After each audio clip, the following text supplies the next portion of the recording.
Video को शुरू करने से पहले एक महत्वपूर्ण इन्फॉर्मेशन मैं आप सभी को देना चाह रहा हूं कि 21 दिसंबर से अनअकैडमी आपके लिए लेकर आ रहा है कुछ नई स्पेशल क्लासेस। आज ही सब्सक्राइब करें अनअकैडमी प्लस पर और पाएं अभिनय सर, रानी मैम, प्रतियोगिता मंत्रा और वरुण सर के साथ साथ बहुत सारे जो टॉप एजुकेटर्स हैं इंडिया के, वो सभी एक ही प्लेटफॉर्म पर आपको मिलेंगे जो कि अनअकैडमी का प्लेटफॉर्म है। इन सभी एजुकेटर के साथ आपको मौका मिलेगा वीकली टेस्ट देने का और इसके साथ उनका एनालिसिस भी किया जाएगा, पूरा कोर्स कंप्लीट किया जाएगा, प्री और मेंस की तैयारी करवाई जाएगी, जो डिस्क्रिप्टिव एग्ज़ाम है उनकी भी तैयारी आपको यहाँ पर करवाई जाएगी। अगर आप एसएससी एग्ज़ाम की तैयारी कर रहे हैं तो ये सही मौका है आपके लिए। इस अपॉर्चुनिटी का आप लाभ उठाएं क्योंकि 31 दिसंबर से प्लस सब्सक्रिप्शन की फ़ीस बढ़ाई जाएगी।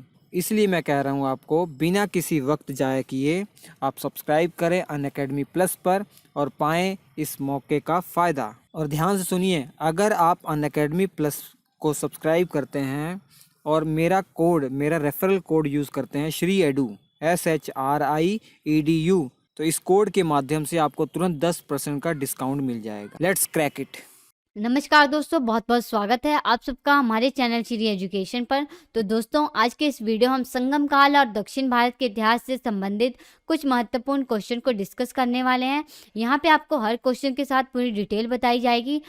अगर आप किसी भी गवर्नमेंट एग्जाम की तैयारी कर रहे हैं तो ये वीडियो आपके लिए बहुत ही ज़्यादा हेल्पफुल होगा। तो इस वीडियो को बिल्कुल भी मत मिस करिएगा, शुरू से लेकर लास्ट तक देखिएगा। कोई भी डाउट हो तो कमेंट करके ज़रूर पूछिएगा। तो चलिए शुरू करते हैं। आज का पहला क्वेश्चन है, 9वीं शताब्दी ईस्वी में निम्नलिखित में से किसके द्वारा चौल साम्राज्य की नींव डाली गई? तो इसका राइट आंसर हो जाएगा ऑप्शन सी, विजयालय के द्वारा। चौल साम्राज्य की जो नींव है वो विजयालय के द्वारा डाली गई थी। विजयालय ये कौन था? तो ये आरंभ में पल्लवों का सामंती सरदार था। ठीक है। अगला प्रश्न है, तंजौर का वृद्धीश्वर मंदिर किस चौल सम्राट के शासनकाल में निर्मित हुआ था? तो इसका राइट आंसर हो जाएगा ऑप्शन बी, राजराज प्रथम के। जो तंजौर का वृद्धीश्वर मंदिर था ये चौल सम्राट राजराज प्रथम के शासनकाल में बनकर तैयार हुआ था। अगला प्रश्न है, चोलों की राजधानी क्या थी? तो इसका राइट आंसर हो जाएगा ऑप्शन डी, तंजौर। तो चोलों की जो राजधानी थी वो तंजौर थी।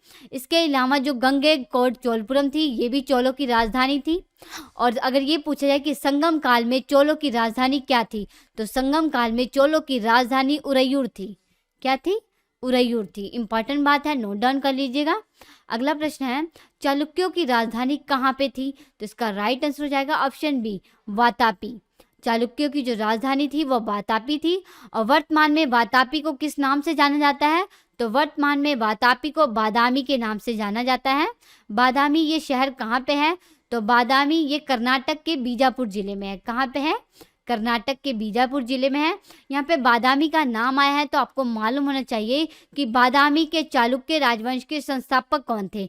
तो बादामी के चालुक्य राजवंश के जो संस्थापक थे वो पुलकेशिन प्रथम थे। कौन थे? पुलकेशिन प्रथम थे। इंपॉर्टेंट बात है, नोट डाउन कर लीजिएगा। अगला प्रश्न है, चेर वंश की राजधानी क्या थी? तो इसका राइट आंसर हो जाएगा ऑप्शन ए, वंजी थी। चेर वंश की जो राजधानी थी वो वंजी थी। अगला प्रश्न, चेर शासक की 3 पीढ़ियों की जानकारी किस शिलालेख से मिलती है? तो इसका राइट आंसर हो जाएगा ऑप्शन सी, पुगलूर शिलालेख से। पुगलूर शिलालेख से चेर शासकों के शुरुआत के 3 राजाओं की जानकारी मिलती है। अगला प्रश्न है, लाल चेर के नाम से प्रसिद्ध वह चेर शासक कौन था जिसने कणगी के मंदिर का निर्माण करवाया था? तो इसका राइट आंसर हो जाएगा ऑप्शन ए, शेन-गुट्टवन। ये चेरों का सबसे महान राजा था जो कि बहुत ही ज़्यादा शक्तिशाली था। इसे लाल चेर और अच्छे चेर के नाम से जाना जाता था। शेन-गुट्टवन के बारे में एक इम्पॉर्टेंट बात आपको ये मालूम होनी चाहिए कि ये दक्षिण भारत से चीन में दूत भेजने वाला भारत का पहला राजा था।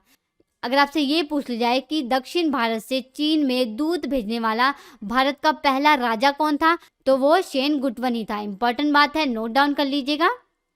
अगला प्रश्न है, किस संगम युगीन राज्य के संरक्षण में 3 संगमों का आयोजन किया गया था? तो इसका राइट आंसर हो जाएगा ऑप्शन सी, पल्लव। पल्लव राजवंश के संरक्षण में ही 3 संगम काल आयोजित किए गए थे। यहाँ पे आपको मालूम होना चाहिए कि 3 संगम काल ये कब कब आयोजित किए गए थे और इसकी अध्यक्षता किसने की थी। तो देखिए जो पहला संगम काल था ये मदुरै में आयोजित किया गया था, जिसकी अध्यक्षता अगस्त्य ने की थी। किसने की थी? अगस्त्य ने की थी। और दूसरा संगम काल ये कपाटपुरम में आयोजित किया गया था। कहाँ आयोजित किया गया था?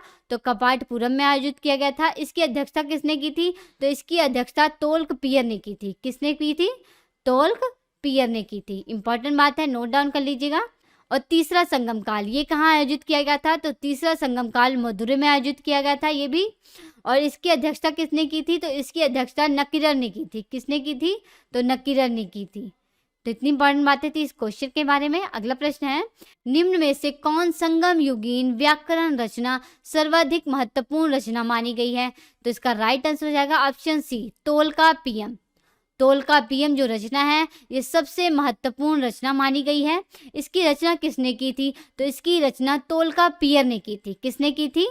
तोल्काप्पियर ने की थी। इंपॉर्टेंट बात है, नोट डाउन कर लीजिएगा।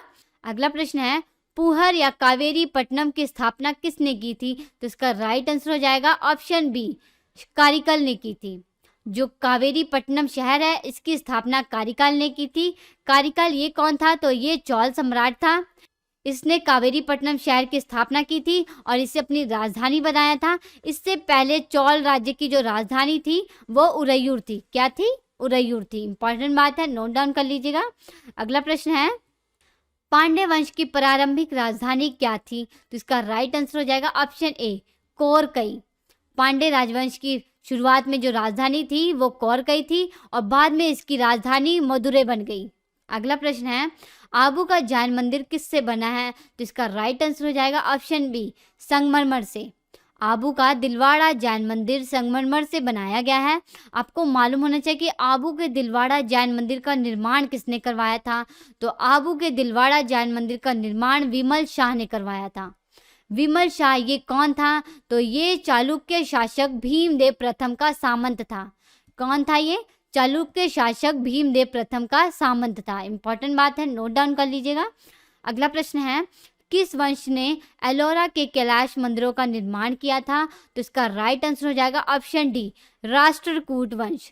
राष्ट्रकूट वंश ने एलोरा के कैलाश मंदिर का निर्माण करवाया था। राष्ट्रकूट वंश के किस शासक ने इसका निर्माण करवाया था? तो एलोरा के कैलाश मंदिरों का जो निर्माण था वो कृष्ण प्रथम ने करवाया था। किसने करवाया था? कृष्ण प्रथम ने करवाया था। यहाँ पे आपको मालूम होना चाहिए कि एलोरा का कैलाश मंदिर ये कहाँ पे है? तो ये महाराष्ट्र में है। अगला प्रश्न है, मोढेरा का सूर्य मंदिर किस राज्य में स्थित है? तो इसका राइट आंसर हो जाएगा ऑप्शन डी, गुजरात में है। मोढेरा का सूर्य मंदिर ये गुजरात में कहाँ पे है? तो ये गुजरात के पाटन शहर में है। कहाँ पे है? पाटन शहर में। और इसका निर्माण किसने करवाया था? तो इसका निर्माण भीमदेव ने करवाया था। किसने करवाया था? भीमदेव ने करवाया था। ये किस वंश से संबंधित थे? तो ये चालुक्य वंश से संबंधित थे। और इसका निर्माण कब करवाया गया था? तो इसका निर्माण 1026 ईस्वी में करवाया गया था। इंपॉर्टेंट बात है, नोट डाउन कर लीजिएगा। अगला प्रश्न है, महाबलीपुरम के रथ मंदिरों का निर्माण किसने करवाया था? तो इसका राइट आंसर हो जाएगा ऑप्शन बी, नरसिंह वर्मन प्रथम ने करवाया था। महाबलीपुरम के जो रथ मंदिरों का निर्माण है वो नरसिंह वर्मन प्रथम ने करवाया था। नरसिंह वर्मन प्रथम ये कौन था? तो ये पल्लव वंश का शासक था। किस वंश से संबंधित था ये? तो ये पल्लव वंश से संबंधित था। अगला प्रश्न है, चालुक्य वंश का सबसे महान शासक कौन था? तो इसका राइट आंसर हो जाएगा ऑप्शन सी, पुलकेशिन द्वितीय। पुलकेशिन द्वितीय चालुक्य वंश का सबसे महान और शक्तिशाली राजा था। और पुलकेशिन द्वितीय के बारे में एक इंपॉर्टेंट बात आपको ये मालूम होनी चाहिए कि इसी के शासन काल में चीनी यात्री ह्वेनसांग भारत आया था। अगर ये पूछा जाए कि चीनी यात्री ह्वेनसांग किसके शासनकाल में भारत आया था? तो पुलकेशिन द्वितीय के शासनकाल में भारत आया था। ठीक है, और कब आया था ये भी पूछा जाता है। तो ह्वेनसांग 641 ईस्वी में भारत आया था। अगर ये पूछा जाए कि पुलकेशिन द्वितीय की उपलब्धियों का विवरण हमें किस अभिलेख से प्राप्त होता है? तो पुलकेशिन द्वितीय की उपलब्धियों का जो विवरण है वो हमें ऐहोल अभिलेख से प्राप्त होता है। किस अभिलेख से प्राप्त होता है? तो ऐहोल अभिलेख से प्राप्त होता है। इंपॉर्टेंट बात है, नोट डाउन कर लीजिएगा। अगला प्रश्न है, शिल्पाधिकारम का लेखक कौन था? जिसका राइट आंसर हो जाएगा ऑप्शन बी, इलंगो आर्डिगल। इलंगो आर्डिगल शिल्पाधिकारम का लेखक था। शिल्पाधिकारम ये क्या है? ये संगम साहित्य का एक महत्वपूर्ण महाकाव्य है जिसकी रचना इलंगो आर्डिगल ने की थी। इलंगो आर्डिगल ये कौन था? तो जो इलंगो आर्डिगल था ये चोल नरेश कारिकल का पोता था। कौन था ये? चोल नरेश कारिकल का पोता था।